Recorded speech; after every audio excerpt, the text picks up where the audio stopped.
E aí, pessoal, tudo bem? Na aula de hoje nós veremos a morfologia externa dos vegetais. E a aula, na verdade, não é muito complicada, ela é bem simples, vocês vão ver como muitas vezes a gente pensa que um órgão é outro e o outro é um, e aí a gente acaba confundindo as coisas, e fica aquela história, mas muito bem. Quais são os órgãos dos vegetais que nós veremos? Todos.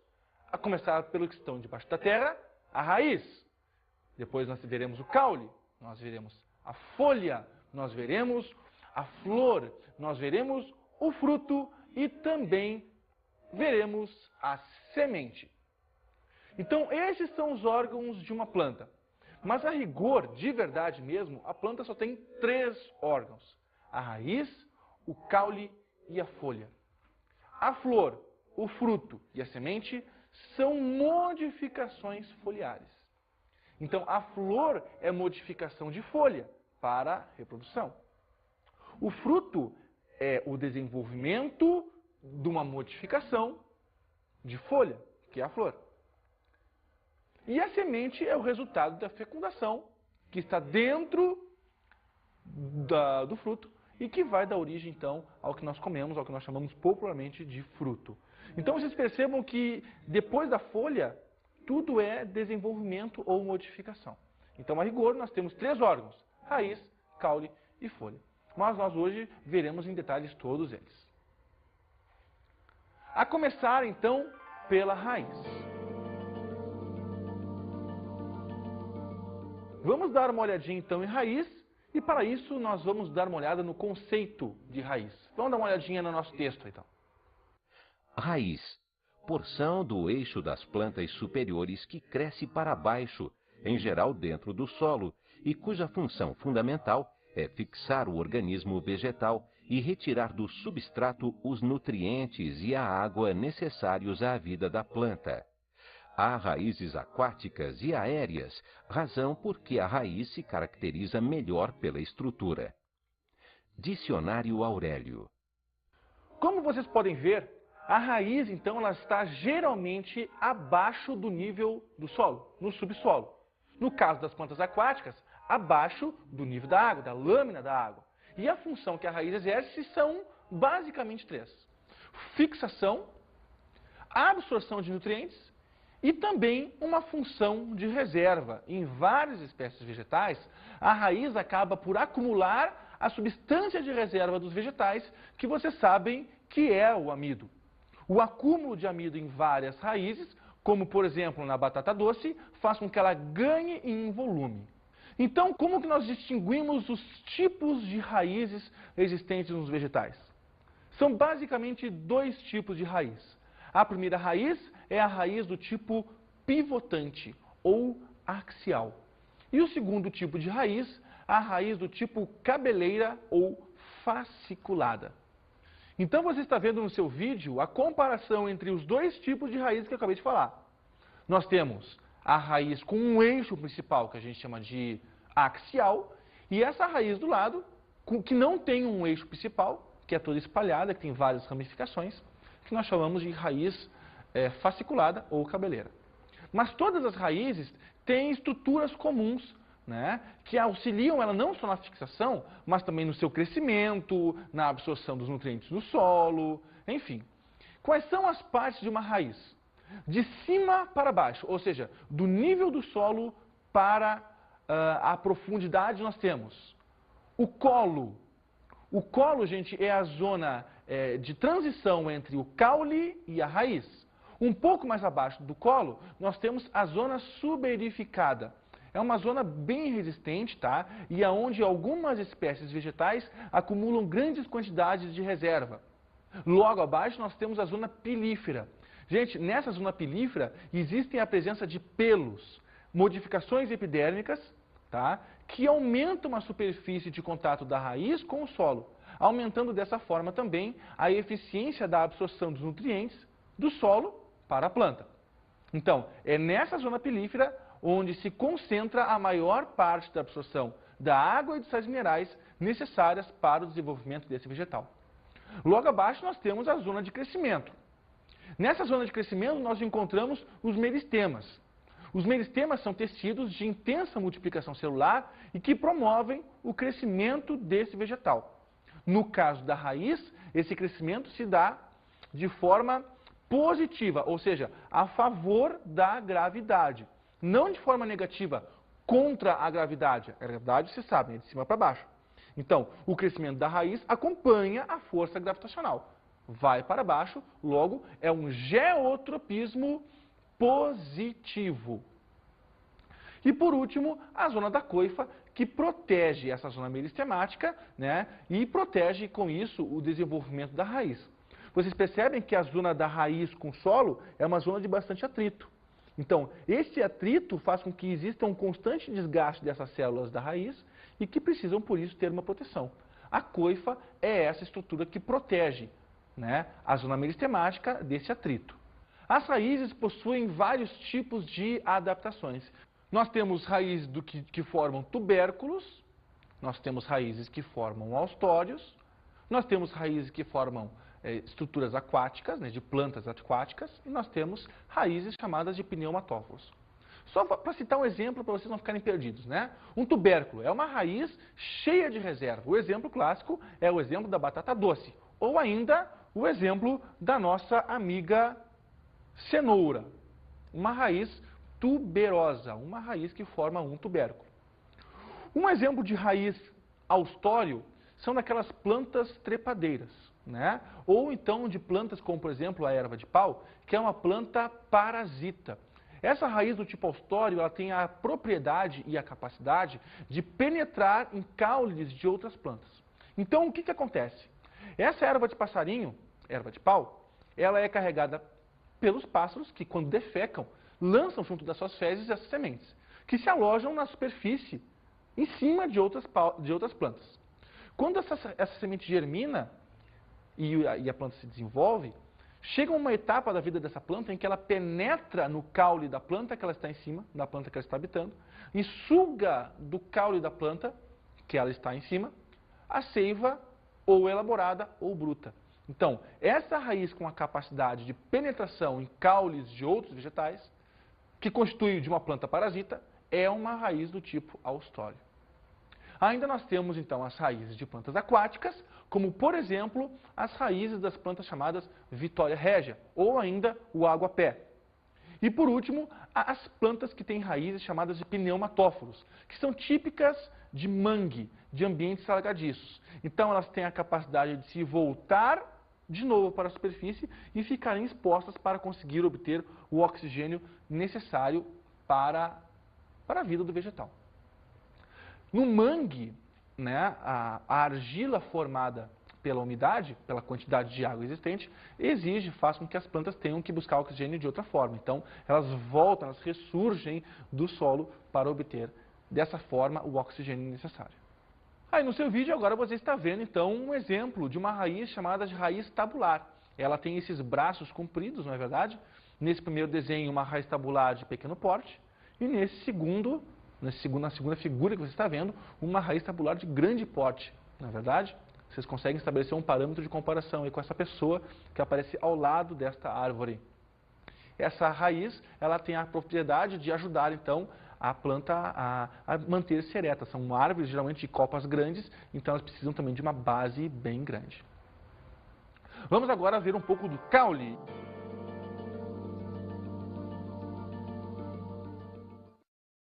Caule. Parte aérea, provida de apêndices verdes ou folhas do eixo das plantas superiores, ligada à parte subterrânea ou raiz pelo coleto.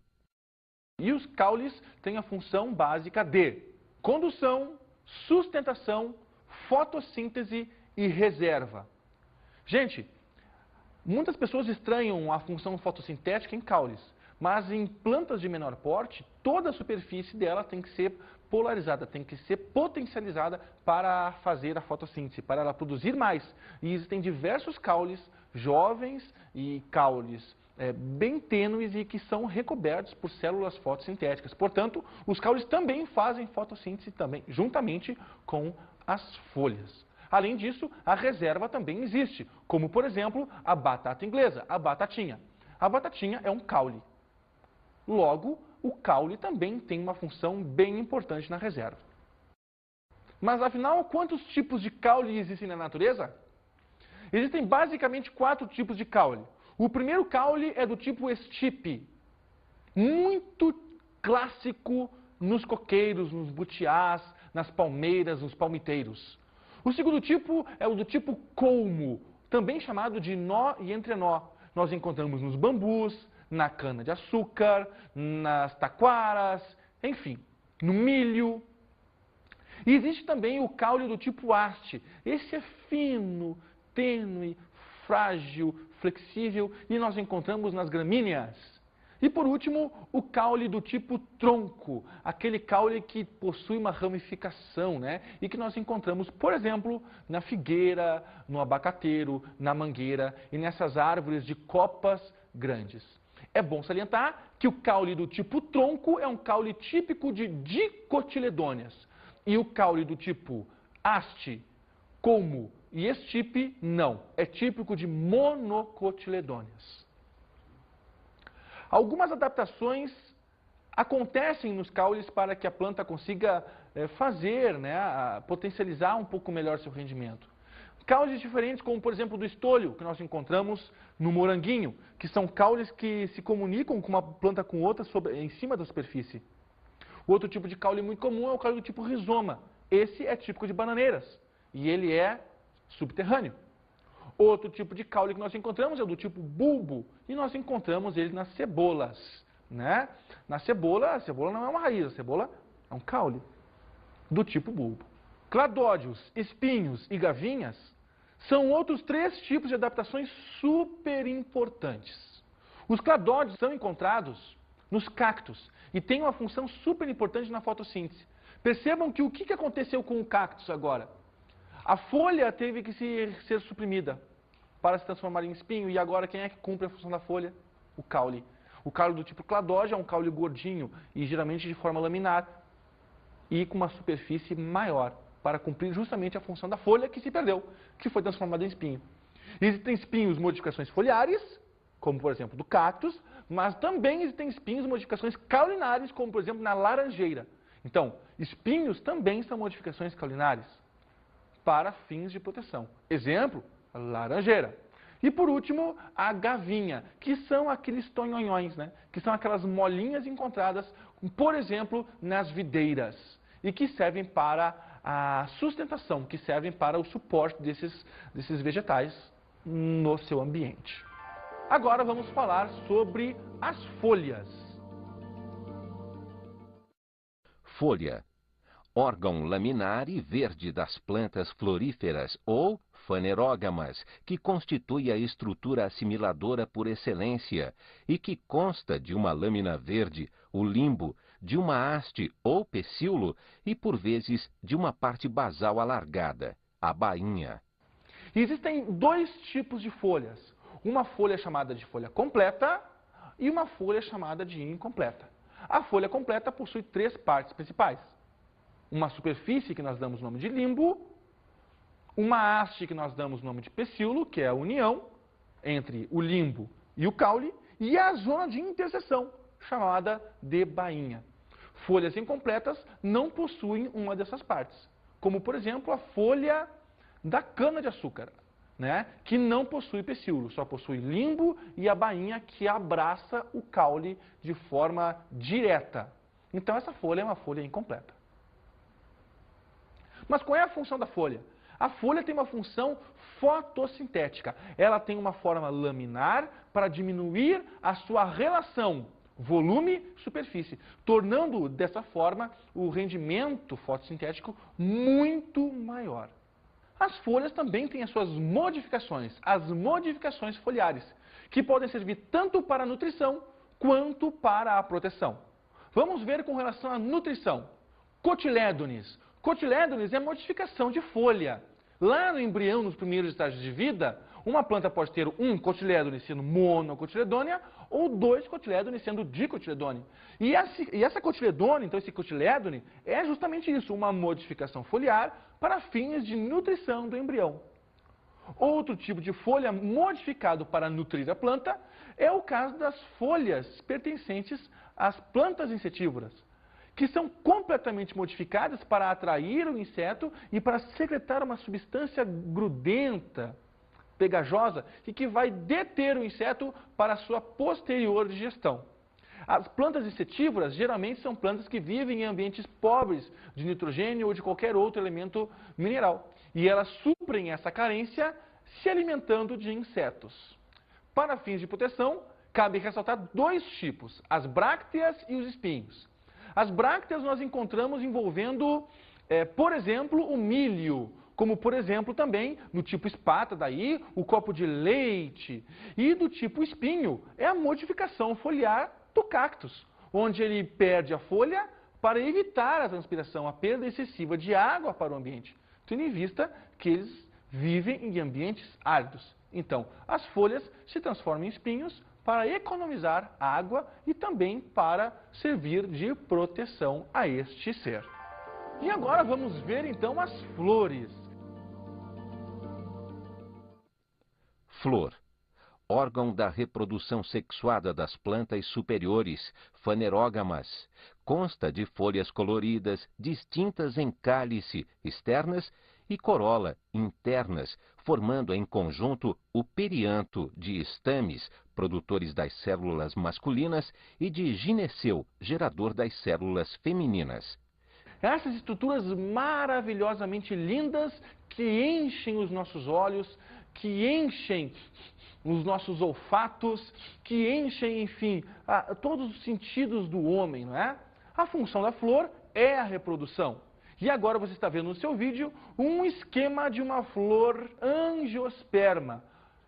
Então o que nós estamos vendo aqui? Nós estamos vendo a sépola e a parte vistosa, colorida dela, né? Nós estamos vendo os órgãos sexuais da planta. O pistilo que você vê no seu vídeo à sua esquerda representa o órgão sexual feminino. Então, na pontinha lá de cima nós temos o estigma. Se a gente for fazer um paralelo com o órgão sexual feminino como se fosse uma garrafa, o estigma representaria a boquinha da garrafa. Nós temos o estilete, que nós temos como então o gargalo, né, como o pescoço da garrafa.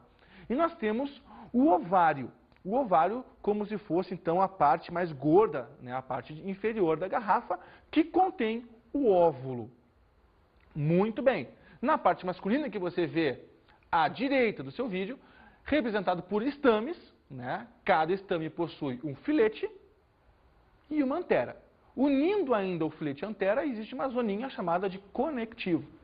Pois muito bem, o grão de pólen é formado dentro da antera, a oosfera é formada dentro do óvulo e o encontro dessas duas estruturas, pelo processo de polinização, é quem vai fazer que surja do desenvolvimento do ovário o nosso fruto.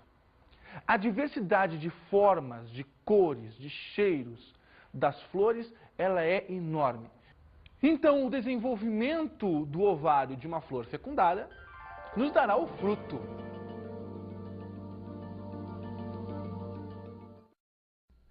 Fruto. Órgão gerado pelos vegetais floríferos e que conduz à semente, resulta do desenvolvimento do ovário em seguida à fecundação.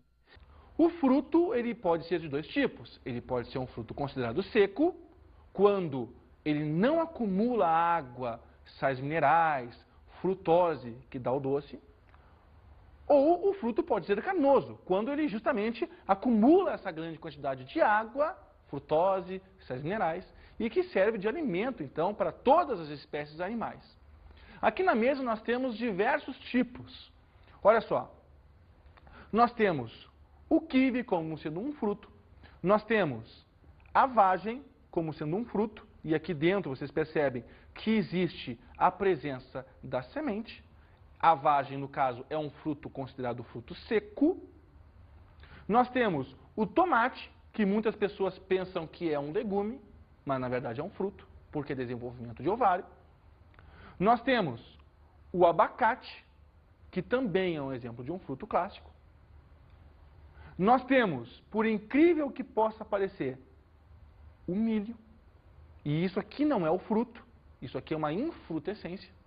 No caso do milho, o milho é um fruto seco. Cada grãozinho de milho, deixa eu pegar um aqui, cada grãozinho de milho é um fruto seco. Acredite se quiser. Então as pessoas pensam que é um grão, né? Na verdade é um grão, a gente chama popularmente de grão, mas na verdade cada grão é um fruto. Outro tipo de fruto seco, que vocês vão cair duros agora para trás, é o morango. Ah, Rogério, mas o fruto do morango eu como. Queridos amigos, o fruto do morango não é o vermelho. O fruto do morango é cada bolinha essa que você está vendo na superfície do fruto.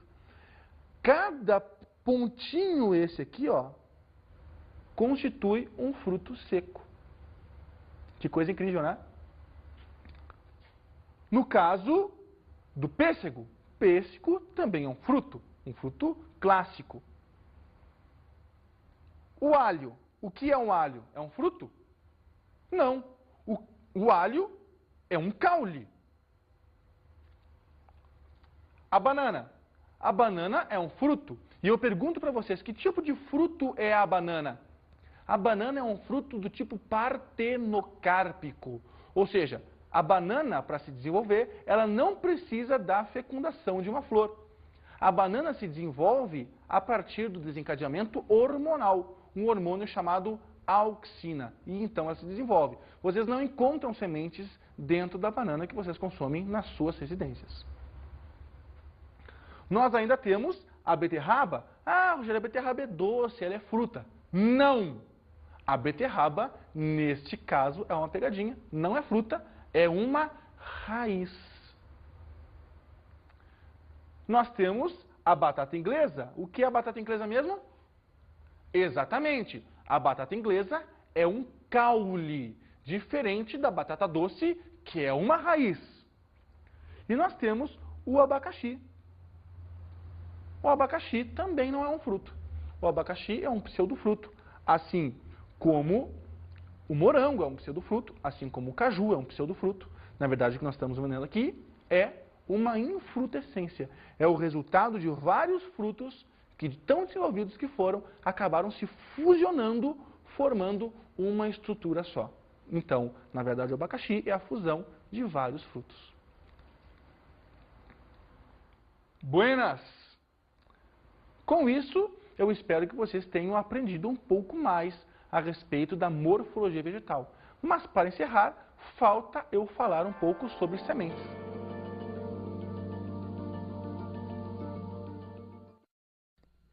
Semente. Estrutura dos fanerógamos que conduz o embrião. Provém do óvulo fecundado e está incluída no fruto.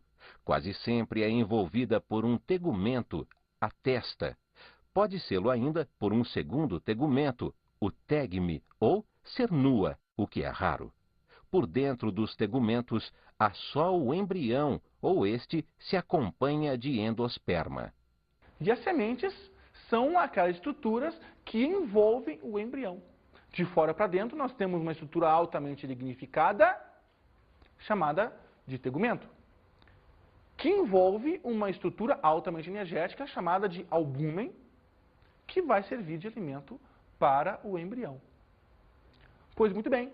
Então, agora na aula de hoje, nós podemos revisar raiz, caule, folha, flor, fruto e semente. É claro que tudo o que deveria ser dito aqui, né, de tão vasto, de tão complexo que é o conteúdo, eu não consegui falar. Mas eu acredito que você em casa pode fazer um bom trabalho lendo a sua apostila, lendo o seu livro. Agora vamos para as nossas dicas de estudo.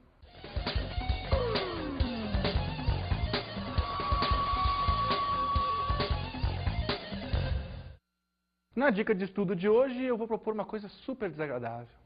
Eu quero que você vá para a feira, para aquela feirinha do seu bairro, ou para o mercado público da sua cidade, ou para o supermercado, e compre a maior variedade de frutas que você puder.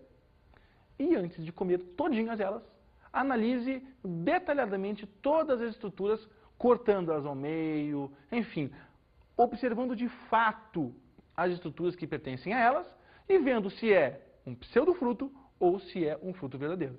Para isso, é claro, você pode fazer essa atividade em grupo, pesquisando a bibliografia adequada. Gente, com isso eu desejo a vocês uma boa janta um bom almoço e bons estudos!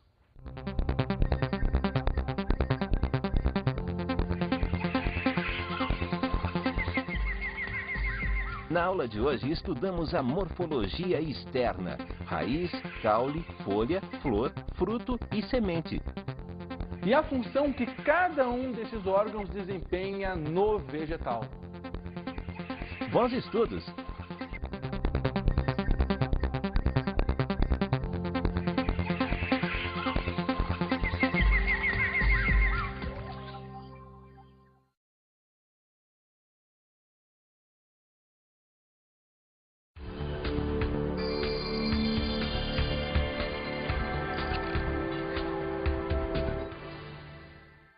Quando a gente fala de tipo de fruta, tipo de pseudofruto, é claro que essa aula tem tantas subdivisões que no fim a gente não tem tempo para falar de tudo, né? Mas imagina que legal tu poder proporcionar para o teu aluno um momento de encontro assim com uma mesa farta como essa em sala de aula. Vai fazer com que ele tenha uma atenção muito mais redobrada no assunto, com que ele desperte seu interesse, enfim, com que a aula ela seja verdadeiramente uma festa. Isso com certeza ia marcar a vida de todos eles, assim como marcou a minha quando eu fui fazer meu segundo grau, que meu professor chegou e me ofereceu essa mesa, e para os meus colegas também, e eu nunca mais esqueci sobre esse assunto. Seria legal que você também pudesse fazer isso no seu colégio, enfim, fizesse uma feirinha antes, conversasse com outros professores, ia ser bem legal. Gente, bom trabalho. Então, em raiz, e para isso nós vamos dar uma olhada no conceito de raiz. Vamos dar uma olhadinha no nosso texto, então.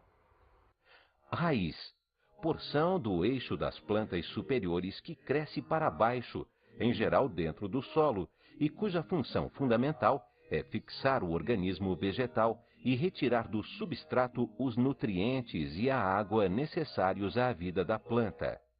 Há raízes aquáticas e aéreas, razão por que a raiz se caracteriza melhor pela estrutura. Dicionário Aurélio. Como vocês podem ver, a raiz, então, ela está geralmente...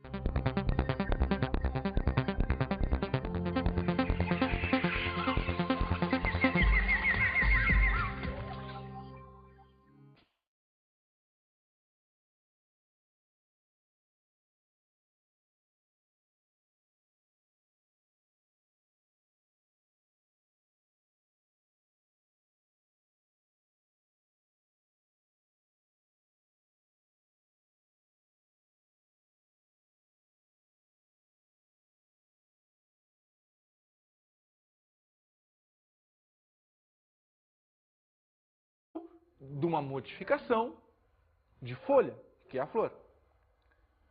E a semente é o resultado da fecundação, que está dentro do fruto e que vai dar origem, então, ao que nós comemos, ao que nós chamamos popularmente de fruto. Então, vocês percebam que depois da folha, tudo é desenvolvimento ou modificação. Então, a rigor, nós temos 3 órgãos: raiz, caule e folha. Mas nós hoje veremos em detalhes todos eles. A começar, então, pela raiz. Vamos dar uma olhadinha na raiz. Depois nós veremos o caule, nós veremos a folha, nós veremos a flor, nós veremos o fruto e também veremos a semente. Então, esses são os órgãos de uma planta. Mas a rigor, de verdade mesmo, a planta só tem 3 órgãos: a raiz, o caule e a folha. A flor, o fruto e a semente são modificações foliares. Então, a flor é modificação de folha para reprodução. O fruto é o desenvolvimento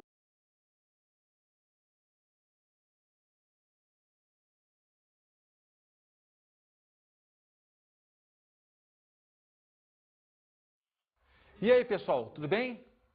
Na aula de hoje nós veremos a morfologia externa dos vegetais. E a aula, na verdade, não é muito complicada, ela é bem simples, vocês vão ver como muitas vezes a gente pensa que um órgão é outro e o outro é um, e aí a gente acaba confundindo as coisas, e fica aquela história, mas muito bem. Quais são os órgãos dos vegetais que nós veremos? Todos. A começar pelos que estão debaixo da terra